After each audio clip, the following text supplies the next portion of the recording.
Mega power star Ram Charan సతీమణి ఉపాసన ఎప్పుడు సోషల్ మీడియాలో యాక్టివ్గా ఉంటూ ఫ్యామిలీ ఫొటోస్తో పాటు బిజినెస్ టూర్స్కు సంబంధించిన అప్డేట్స్ను అభిమానులతో పంచుకుంటూ ఉంటారు.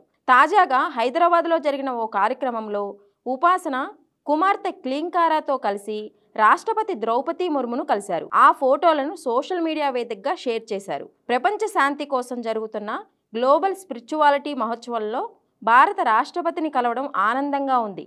ఈ అవకాశం ఇచ్చినందుకు కార్యక్రమ నిర్వాహకులకు ధన్యవాదాలు అని పోస్ట్ పెట్టారు. వారితో దిగిన ఫోటోలను కూడా పంచుకున్నారు. అయితే ఆ ఫోటోల్లోనూ క్లీంకారా ముఖం కనిపించకుండా ఉపాసన జాగ్రత్తలు తీసుకున్నారు. దీంతో మెగా ఫ్యాన్స్ అందరూ క్లీంకారా ఫేస్ ఎప్పుడు చూపిస్తారు మేడం అంటూ కామెంట్స్ చేస్తున్నారు. క్లీంకారా పుట్టి ఇప్పటికి 9 నెలలు అవుతోంది. పుట్టిన దగ్గర నుంచి ఈ చిన్నారి ఫోటోను మాత్రం ఇంతవరకు రివీల్ చేయలేదు.